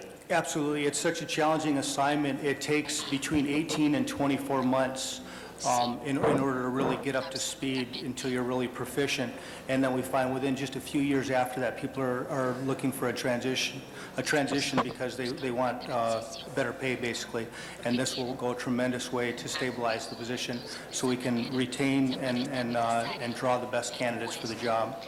And I know that during committee, I made some comments about my recent situation where I got on the police radio I have in my vehicle for a unit, and it was a happy sight to see the air operations overhead until the ground units arrived. So I know that was a comforting feeling for patrol officers when they're waiting for a unit to respond to assist them, or a civilian waiting for a police car to arrive to have the air operations overhead. Yes, it's a pleasure to go out there and serve and support all the uniformed officers that we have, and any opportunity we can impact their job to make it safer is what our mission is and what we're all about. And the CAO's office flew along to make sure that everything was appropriate for the compensation level we're discussing? Yes, sir. The CAO did an extensive study. They came on ride-alongs with us. They fully investigated our program, looked at a lot of research that we were able to provide them, and we believe that they did a very fair and adequate evaluation of the position. Thank you. Well prepared. So I would ask that we support this. What it's going to do is the tactical flight officers are currently 2+2. What this will do is take them to a 2+5. Yes, sir. Which is additional compensation for the activities that they're involved in. The second phase, and this is a motion combined together in this item, not a motion, but the item, number 9, is regarding recruitment efforts. Commander Gardner, if you can speak on that, and then we'll take the vote. What we're moving into now to try and boost the ranks of the police department, which I know is your main responsibility to bring more officers on board. Absolutely. Commander Kenneth Garner, in charge of Personnel Group. And let me say that, like Mr. Garcetti, you're not only a pretty face, you also have some substance, too. So, well, thank you, Commander. I appreciate that. There will be some deputy chief positions opening soon, I hope. Any second now. You're all definitely over time now. Mr. Smith is next, and then Mr. Did you hear that, Mr. Parks, how the comments were made? No, he was asleep. Mr. Smith. Oh, wait, no, the commander. Also, go ahead, sorry. Very quickly, what this initiative provides is a step increase for hiring of military personnel, one step for every 2 years of service up to step 6. And what we're looking at, that's all part of our plan of the different initiatives to help jumpstart our recruitment program. And it goes along with Measure M, which was passed 2 weeks ago, the government buyback. Also, the police officer initiative for nonprofits is going through the city council process right now, along with the signing bonus. Our recruitment is definitely taking a big boost, and we're doing a great job with recruitment. Our 2007 numbers year to date are 50% over last year, so we're actually doing some very good things. We have classes of 70 and 71 this year, so we're double what we did last year as far as recruitment in this short period of time. A question asked by Councilmember Labange was the points, the bonus points when you take the written exam. I know that there used to be 5 points for military credit. Do we still have that military credit? We don't have any military credit right now for the entrance exam, but that's something that we can definitely take a look at. But what we're talking about, you can come forward. Don't have to sit there frustrated. Yeah, Scott, you don't have to be frustrated. I want to talk.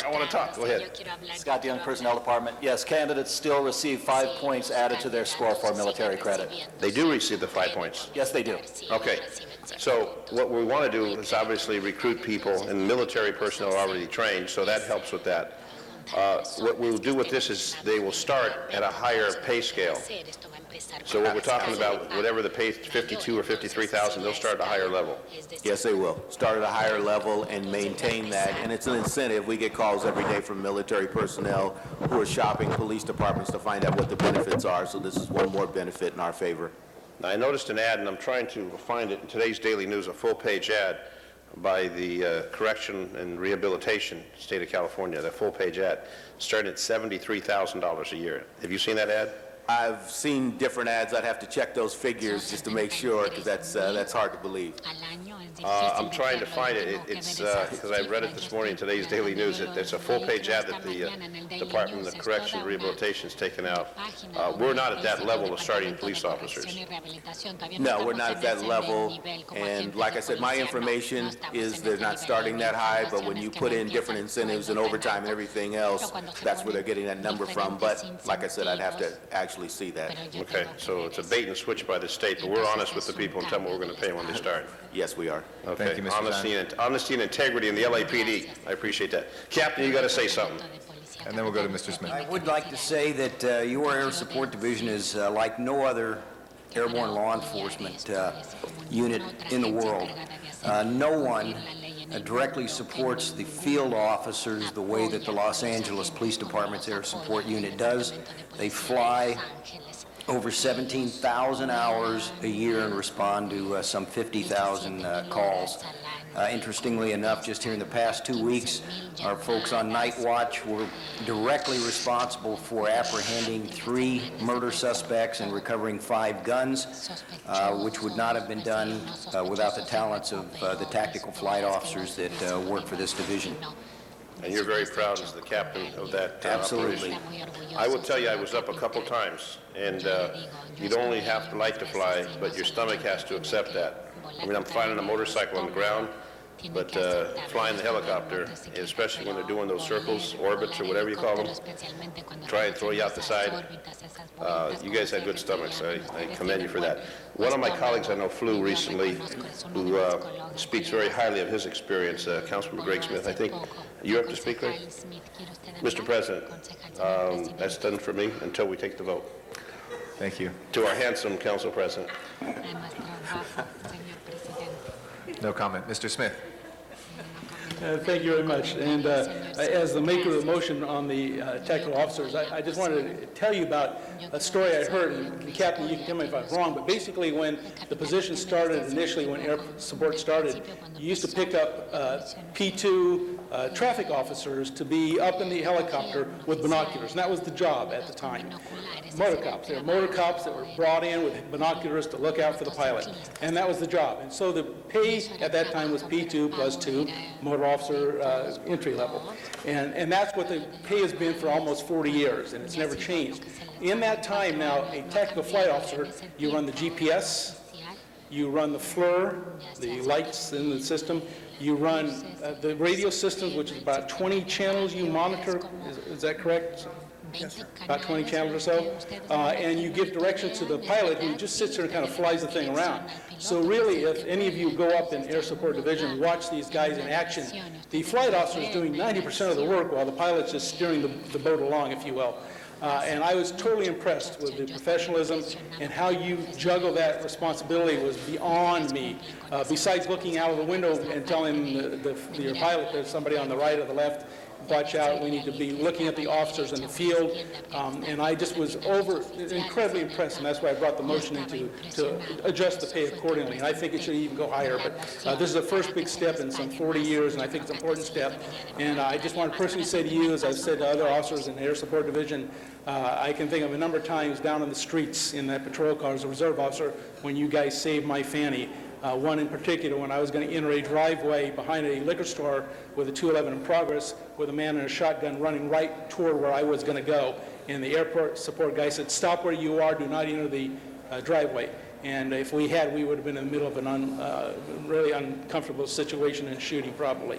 You guys save officers' lives every day out there, and I respect what you do, and I think this is a very appropriate upgrade to that position, and it's way, way overdue. So, gentlemen, ladies of council, I hope you'll support this.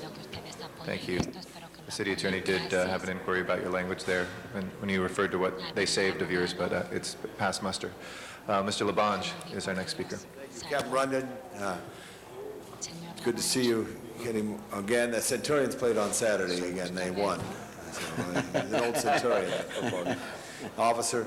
Thank you for what you're doing here. I just want on the recruitment here, just the issue on the points there that you mentioned. Is that included in this, or did Mr. Zine just make an additional comment? Mr. Zine, is the issue on military recruitment, is that in this item? Yes. Okay, good. So how often are we down at Pendleton or wherever? We're at Pendleton, 29 Palms, and the other bases. Basically, we own the Southern California bases. We're there almost on a daily basis.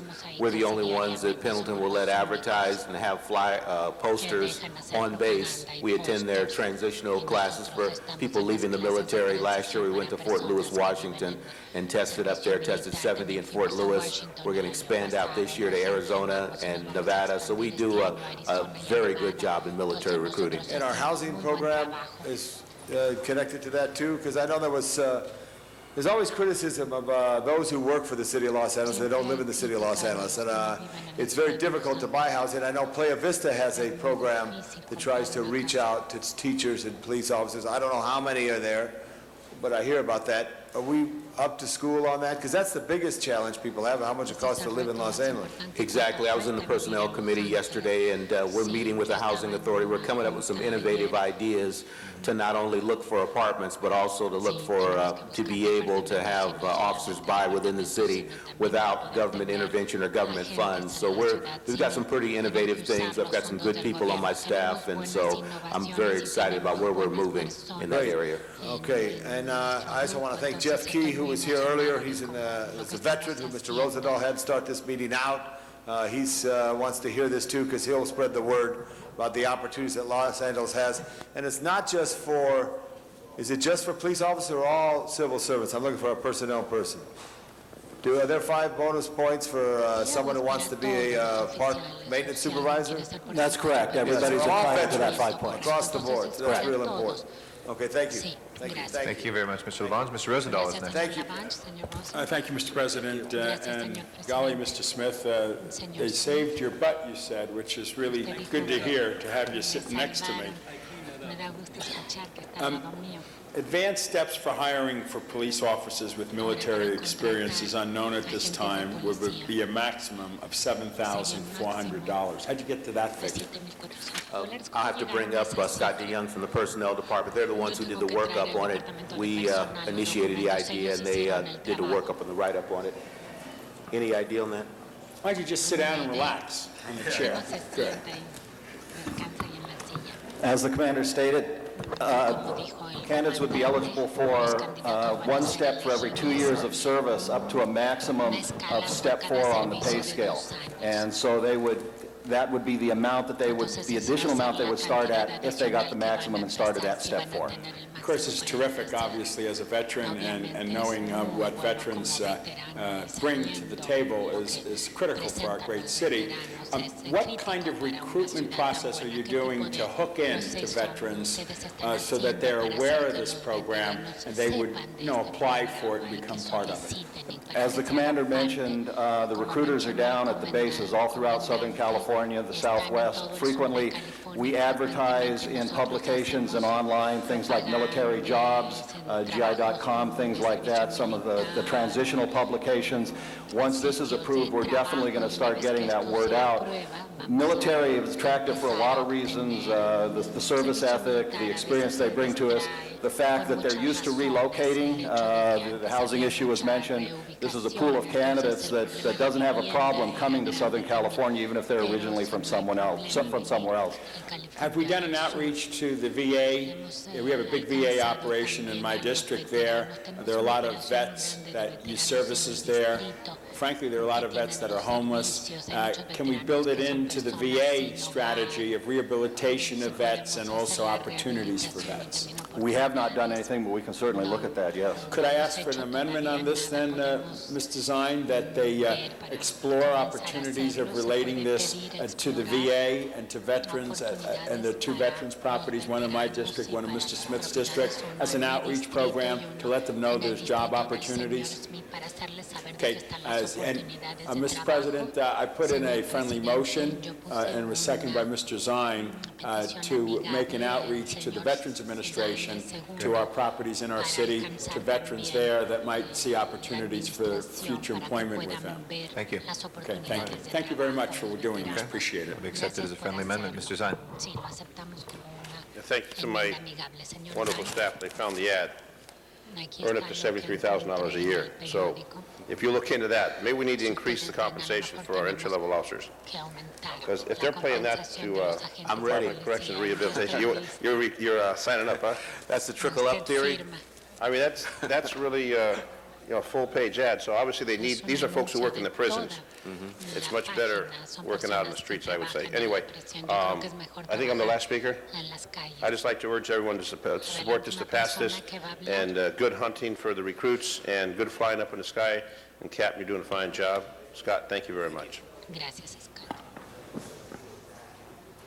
Thank you, Mr. Zine. Seeing no other council members who wish to be heard, Let's go ahead and open the roll on this as amended. Please close the roll and tabulate the vote. 13 ayes. Thank you, gentlemen. Appreciate it very much. Congratulations. Next item, please.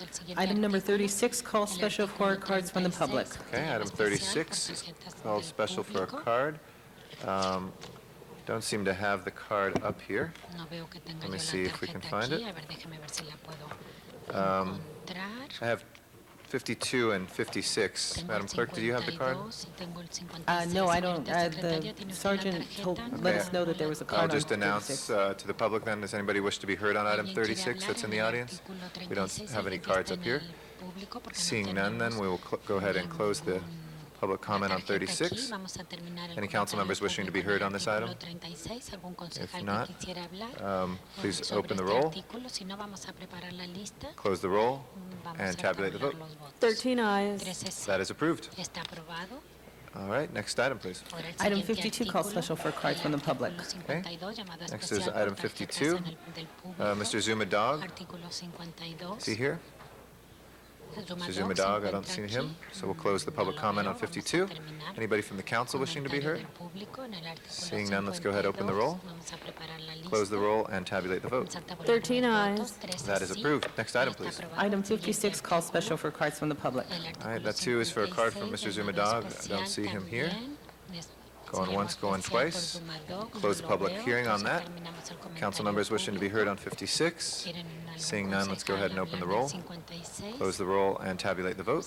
13 ayes. That is approved as well. And I think we have a special one. Mr. City Attorney?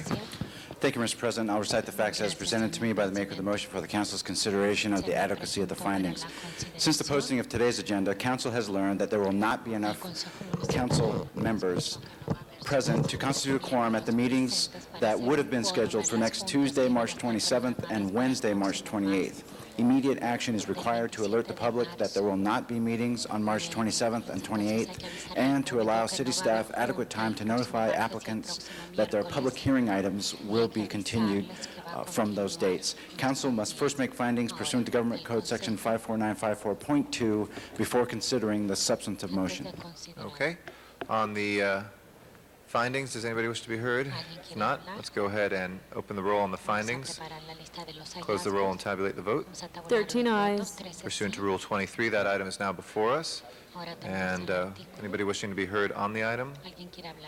Seeing, Excuse me, Mr. President, Yes. if council adopts this, can this be amended to include an instruction to the city clerk to notify the public hearing items that there will be continued? Yes, please. Let's go ahead and add that. Okay. No council members wish to be heard. Let's go ahead and prepare the roll and tabulate the vote. 13 ayes. Okay. That is approved. Next order of business. Council has motions for posting and referral, Those are posted and referred. and that clears the desk. Okay. Announcements, colleagues? Now it's time for any announcements. Announcements, city council members? Forthwith on the special, if there's no objection. Mr. Labange. Thank you very much, members. There will be some series of meetings coming up on high-speed rail, which we'll all get invitations to. I'm having one tomorrow night at Friendship Auditorium. The state has discussed this for many, many years and has not been able to move forward on it. The schedule of meetings will be tomorrow night at Friendship Auditorium, which all the public's invited at 3201 Riverside Drive near Griffith Park. On Thursday, April 5th, from 6 to 8 at the MTA Boardroom at 1 Gateway Plaza, Union Station, Los Angeles. On Tuesday the 10th, Sylmar Rec Center from 6 to 8 p.m.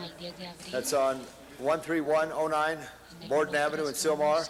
On the 17th of April, Tuesday, 6 to 8 p.m. Los Angeles River Center and Gardens at 570 West 20 Avenue 26. And for more information, go to California High Speed Rail, www.cahighspeedrail.california.gov. It's a long overdue process that we should engage in. All communities invited to come learn and listen and contribute. Thank you so much. Thank you, Mr. Labange. Any other announcements? If none, does anybody have adjourning motions for today? Can I please ask everybody in council chambers to rise for our adjourning motions? Ask everybody to please rise. Mr. Parks, members of the CLA staff, audience members. Bill, Greg.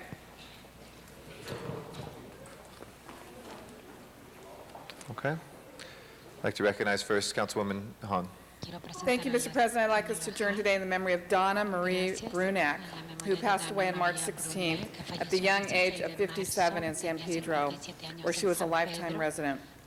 Donna was a member of the Mission Ebenezer Family Church.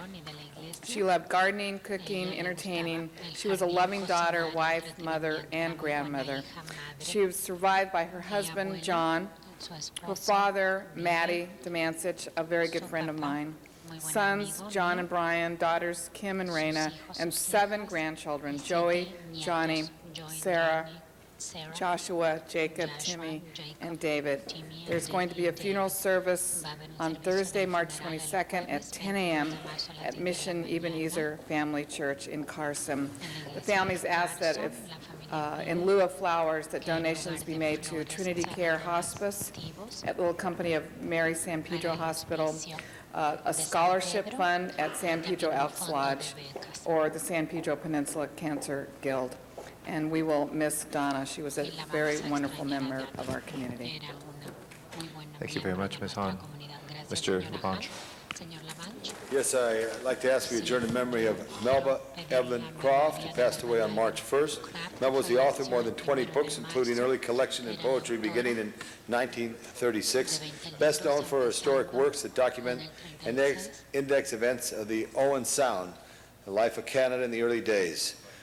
She is survived by her daughter Beverly Nelson and her son Doug Croft. I ask we adjourn in memory of Melba Evelyn Croft. Additionally, members, I ask we adjourn in memory of a great guy who many of you know, Marsh Holzman. He lived to be 80 years old. He was the special representative for Jerry Snyder and J.H. Snyder Development Company. He worked for more than 30 years and was very involved with the redevelopment of the Miracle Mile and other projects throughout Southern California. Marsh Holzman is survived by his wonderful wife, Elaine, and their daughter. He passed away on Sunday. And additionally, he was a great fan of USC, and remember seeing him at Tunnel 9, row 54, right on the aisle. So proud of his Trojans. Lastly, members, I ask we adjourn in memory of Father William Siray, who was a pastor of St. John Bellarmine in Burbank. He was a wonderful priest, died at 45 years old, unfortunately from health-related causes. Over 4,000 people attended his funeral at the cathedral, and he was much loved. I saw him on New Year's Day after he saw our float pass on Orange Drive as it made its way up to Colorado, and he was very inspirational. He was a dear friend, formerly at St. Bede's in La Cañada, a wonderful priest, Father William Siray. Mr. Rosendahl. Thank you, Mr. President. Nathan Chappelle. We adjourned And did we his do memory, but Leona we'll make sure that you add, Goldberg, too? if you'd like to add any well, words. you mentioned about it. I went Go to ahead. the funeral. You know, he died on March 11th, and he was 85 years old. And I know him well from the Little Hoover Commission and the work he did on that. And he was really an incredible leader, and it was an overflow service. There were many people impacted by his life. And I know that we also did Leona Goldring, my colleague here, Jan Perry, as well. We went to the funeral. And Roberta Weintraub, who's an inspiration to me, it's her mother, and it's Richard Weintraub, grandmother. And she lived to be 99 and a half years old and had a wonderful life and was an inspiration to everybody. May they both rest in peace. And lastly, again, I wanted to just remember the 30 Los Angeles soldiers that passed away in the last 4 years in the war in Iraq. Thank you very much, Mr. Rosendahl. Mr. Wesson. Thank you, Mr. President and members. Today I rise to adjourn in the memory of a dear friend, an individual that I've known since 1987, Mr. Chilton Alphonse. Chilton was born February 13th, 1950, so he was a very young man. He was in the Navy, and while in the Navy, he started this organization called Brotherhood of Goodwill, where he, military and civilian personnel, would gather up things to give needy families, veterans during during the Christmas holidays. But when he came here to Los Angeles, came back to Los Angeles, he had a passion about trying to help young individuals who had taken a wrong turn in their lives and got involved in gangs. So he started the Community Youth Sports and Art Foundation back in 1980, and he was always hustling money for the agency, as they all do, to try to make it work. And I will never forget that one day I read in the paper that Chilton hit the lottery. Now, he didn't hit the big California lottery, but he won $250,000. And what he did with his winnings, he invested over $80,000 of his money back into the agency, which was his love. He retired from the agency in, I believe, 1996, and then he moved on to Africa, where he became a chicken rancher for a couple of years. Lately, though, his health was failing, and for those of you, from time to time, we would see Chilton here at City Hall, and it looked as though, he weighed, 50 or 80 pounds, and he died last Friday, I think, while in Chicago. His services will be this Friday at 9 a.m., and it's one of the reasons why I will either be late to council and I will not make our committee meeting, Mr. Smith. And I'd love to put all members, of Ms. Perry, or Janice's district, Bernard's district, my district, everybody knew him. And he was always out there pushing for those kids. Yeah, okay, that's great. He deserves it. Yeah, he does. And he's survived by his mother. And, it's just children are supposed to bury their parents. It's not supposed to be the other way. But he's survived by his mother and his daughter and his sister, a brother, and loads of friends and caring individuals. It is too bad. He was a good man, very persistent. Thank you very much. Mr. Zine. Thank you, Mr. President. I have two adjourning motions. First is Marcia DeJesus, passed away March 12th.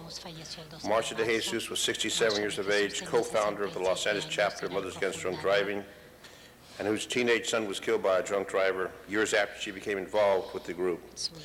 They say Marcia DeJesus, who had been undergoing kidney dialysis, died of failure of the kidneys at the West Hills Nursing Home. Her niece, Julie Wallach, told Los Angeles newspaper, Marcy was an enormous driving force in carving out a place for MAD within Los Angeles County. Tina Pasco, executive director of the Los Angeles chapter, worked with Marcy for many years. Marcy helped found the local chapter of Mothers Against Drunk Driving in 1981 with Barbara Bloomberg, whose son Seth had been killed by a drunk driver. Marcy was an inspiration and will be greatly missed by all her family and friends, survived by her son Kylie, also a sister, Linda Fulmer. And I had the privilege and honor of working with Marcia DeJesus and Barbara Bloomberg during my days with the LAPD and Mothers Against Drunk Driving. She was a dynamic woman and did a lot of education in the area of drunk driving. May she rest in peace, Marcia DeJesus. My other journey motions for Irving Kessler, passed away March 13th. Excuse me. Irving was born in St. Louis, Missouri, raised in Detroit, Michigan, attended Detroit High School of Commerce. From there, he received one-year academic scholarship, a three-year basketball scholarship to the Detroit Institute of Technology, where he received a Bachelor of Science in Accounting. Enlisted the United States Navy in July 42 at the age of 22, commissioned in 1943. Navy put him through Officer Candidate School at Columbia University, where he graduated, went on to receive 2 promotions as senior grade officer and lieutenant. As a young entrepreneur, was proud to have built the only ice rink in Detroit called Playland Ice Rink in 1958, which still stands today. Later, he became an accountant in the Detroit area. In the late 60s, moved to Southern California, where he was the vice president of manufacturing for Liberty Records. In his retirement, he started a record company called Lamb and Lion Records with Pat Boone, and after that, another called Cola Records. Every day over breakfast, read the newspaper cover to cover, often clipped interesting articles sent to his family. Loved to talk politics, loved great music, especially jazz. Was a fan of Johnny Carson, Jack Benny, Jackie Mason, Benny Hill, and Woody Allen. Knew just about every old movie and was especially fond of the Leonard Maltin movie encyclopedias. Everyone who knew Irv knew that he had a special place in his heart for Navy history and anything related to the USS Missouri. He was a proud Shriner, 32nd degree since 1957, enjoyed volunteering with the Shriners, where he was a driver for the children. Great husband, will forever be in the hearts of everyone who knew him, survived by children David, Judy, Ann, Steve, Marie, Jackie, Jean, Paul, and many grandchildren. Irving Kessler, may he rest in peace. Thank you, Mr. Zine. Any other adjourning motions, colleagues? If not, Madam Clerk, please call the roll. This meeting of the Los Angeles City Council is adjourned, and we will next be in session tomorrow, Wednesday at 10 a.m. here in City Hall. Hope to see you then. Thanks so much and have a great day.